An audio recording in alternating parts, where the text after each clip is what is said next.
In this final lecture for this week, we're going to take a look at another broad topic. And I'm simply going to call this section the legacy of the West. And I really found an influential author, somebody that I mentioned at the very beginning of this lesson. I found a very influential author in the character of Vishal Mangawati, the modern day Indian writer who's also a believer. He's the one that, of course, talks about how the Bible is the soul of Western civilization. And it's interesting what Mangawati says in his great book on the book that made your world about the Bible. He says that culture's value of the Word and a culture's value of what it really sees as important can often be seen in music itself. In fact, he talks about the unique nature of Western music and of music that was written either for the church or for areas that are not part of the church. He talks about how it was written distinctively for pleasure in a way that you don't often see with Buddhist or Hindu or Muslim text, which he often compares to being some form of mantra or chanting that was designed to kind of help you escape yourself and not really focus on the beauty of who God is and the world that He has made.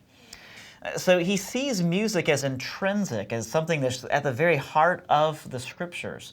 In fact, it's curious that both C.S. Lewis and J.R.R. Tolkien, in their different worlds, Lewis with Narnia and Tolkien with Middle-earth, both used music as a means for which the world was actually created. And music has always been seen as something essential to the way that God has made things, something essential to Himself, it would seem. So Mangawati picks up on that idea. He also, throughout his book, talks about several distinctives of the West. And remember, we're talking about the West as really being this idea of cultures based upon the revelation of the Scriptures, based upon the gospel message itself. So we're not limiting it to a certain people or limiting it to a certain geography or a certain time period. It's much more timeless than that. But he points out several features of what the West or what this kind of biblical understanding brought to the parts of the world that it spread out to through things like colonialism, which we'll talk about colonialism later. The making of colonies had certain positive effects. It also had very real negative effects, such as the belittling of a foreign people or the use of slavery or exploitation. Those are things you can't ignore. But while we're not going to ignore those, I actually want to focus on what or how the West thought differently. This is something that we also need to think about and talk about, which is not really acknowledged as much anymore. Number one, Mangawati said that the West brought with itself logic. It understood that God has revealed Himself logically in creation. It understood that the Scriptures are themselves logical. They actually make sense. While there are difficult passages, of course, and you sometimes have to compare a difficult passage to a more or a simpler passage, one that's more clearly and more able to be understood, they're still logical. They still go together in a logical manner. He's an orderly God who has made an orderly world. And so Mangawati says this is not normally thought of. Often, if you could just kind of think that there are gods or forces that kind of randomly rule the world or kind of manage the world based upon their own whims, such as what you see, for example, in the ancient myths of Greece and Rome and Mesopotamia and pretty much every other culture, then you don't really believe there's any kind of logic or system to how the world is governed.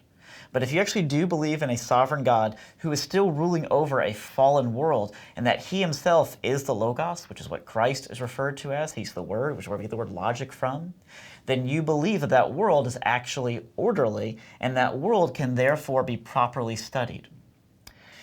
This is also curious because Mangawati actually talks about the difference between libraries. He talks, for example, about how things like printing presses, especially movable type printing presses, were created by the Chinese and the Koreans centuries before they ever came to Europe. He also talks about how some of the greatest libraries were in places of Asia. But he points out that whereas Christian monks use the libraries to better understand the truth and copy them so that others could benefit in the same way, he said that Buddhist monks, who often had these rotating libraries in which they had this marvelous device where they could rotate the library and the entire shelf would move to you so you get the book you wanted. It's a pretty awesome idea. But he said they actually rotated the libraries eventually as a means to meditate to the white noise created by the rotation. In other words, we have this curious disconnect where we see this in other cultures. We talked about it in the American history with the Mesoamericans who invented the will, but used it as a religious device and did not use it for any kind of tool or to aid in work. They preferred to have slaves do the work without the use of a wheel, or for that matter, a wheelbarrow.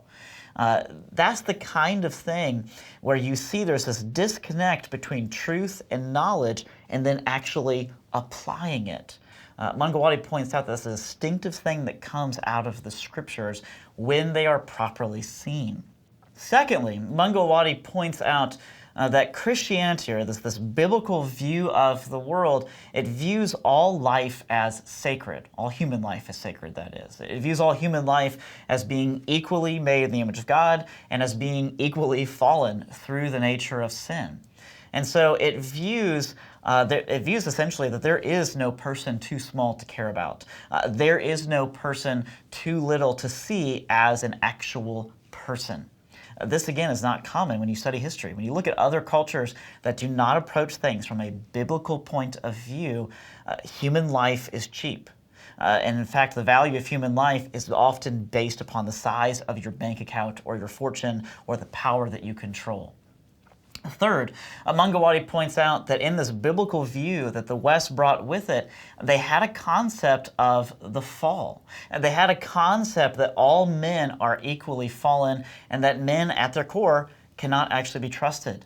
They actually do need to be governed. They actually do need rulers, and they actually need written laws that even the rulers have to follow.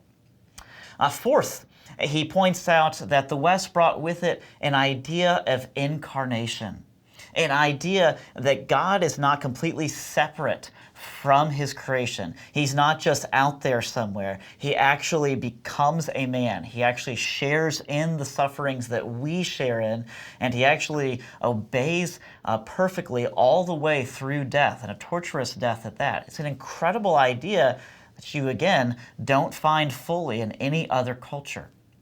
Fifth, Mangawati says, or he points out, that the West brought with it an idea of grace, an idea that we cannot earn our own salvation, and that this actually creates an incredible amount of freedom. Because instead of having to make certain that we always say the right things, or we avoid saying certain things, which is kind of how most modern liberalism works. If you say the wrong thing, then you're sometimes done for life. Christianity has this understanding that people are sinners. Christianity has this understanding that people are going to make mistakes, and it looks for repentance more than it looks for perfection.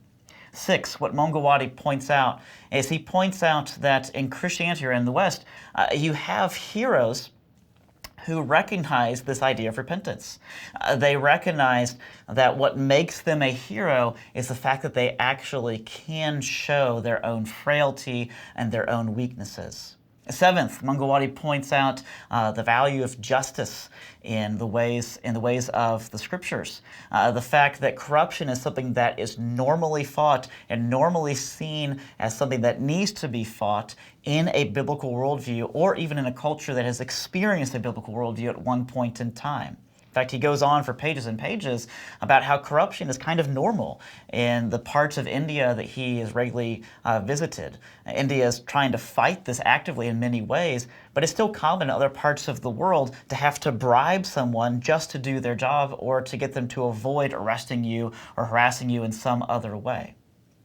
Eighth, he points out that the West brought with it an incredible technology. And this really goes back to the point I made with logic, in the sense that the West understood that technology had a unique purpose. Technology was there to help alleviate the effects of the fall.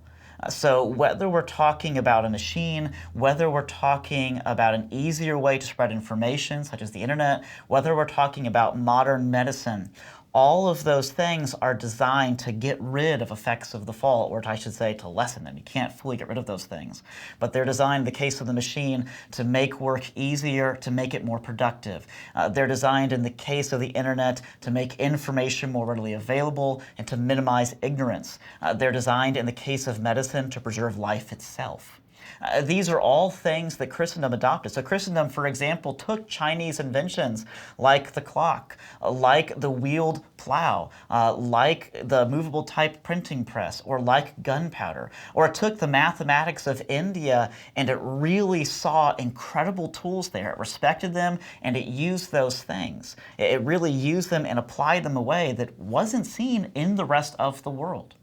It's curious that the Chinese always used gunpowder, at least initially, they used it primarily for fireworks, whereas Christians saw that as a way to actually assist in just warfare. Now, of course, gunpowder can be misused, but that's not our topic.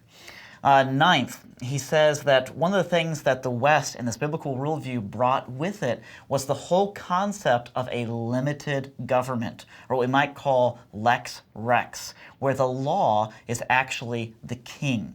And so it brought with this whole idea that this temporary world that we live in, the Shadowlands, as C.S. Lewis called it, is just that. It's temporary. This is not our final resting point. And so whoever has authority, whether it be a monarch, whether it be a leader of a town, whether it be a pastor, whether it be a teacher, whether it be a parent, whoever has authority, they're essentially stewards over a part of God's creation for a very limited amount of time. 10th, Mangawati points out that the West brought with it a very thorough view of science. The fact that God had made certain natural laws, the fact that the world is orderly, the fact that the world was created good, the fact that science requires both wisdom, properly testing things, and also humility. Being able to recognize that you may not know something, being able to recognize that we have a lot still to learn. That's really what the scientific method is all about. Recognizing that we don't know everything and we have to test it and then have our test verified by others to see if we're even on the right track to truth. 11th, Mangawati points out that the West and the biblical worldview brought with it a value of the family itself, a value of giving promises, a value of making vows, a value of marriage between a man and a woman, a value of children themselves as being seen as actual blessings and not just being seen as something that takes up the expense of the household. Going along with this idea, he even points out how the West brought with it an incredible work ethic. It brought with it not just diligence and labor, but the whole idea that careers are actually vocations. Finally, he points out, 12th, that the West brought with it an idea of compassion, an idea of just showing mercy and just freely giving wealth and resources to others. Now, do we see all these things perfectly? Of course not. But this is always what made the church successful.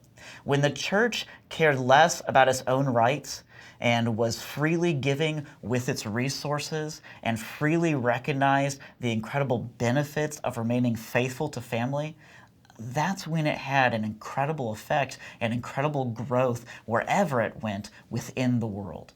That really is the legacy of the West that has as its soul the Scriptures. It goes beyond any type of national boundary. It goes beyond any type of racial or ethnic division. It goes beyond any kind of denominational division we may have seen in something like the 30 Years' War. It's something much, much bigger than that because it's something that reveals God's character in itself. I'll end with another quote by Comenius to help us understand the real legacy of the West. This is kind of Comenius's final charge to us. He says, "Conduct yourself humbly, so that man is not ashamed to return to simplicity, having abandoned pride. Conduct yourself freely, by removing the shackles with which even the educated allow themselves to be tied. Fervently and with joyful mind, for there is nothing more important than embalming the human race with light." That's a beautiful picture. courageously, so that the fervor manifests continually, uninterrupted and increasing, like a river which grows in strength as its flow distances it from the source. Unanimously, so that dissipated endeavors brought together may give life to a permanent work of the future. And peacefully, since light is a truly delicious thing, which must be liberated from all coarseness. I have lit the torch, and I am passing it on to you. Brighten up your torches, and let them shine 1,000 times brighter.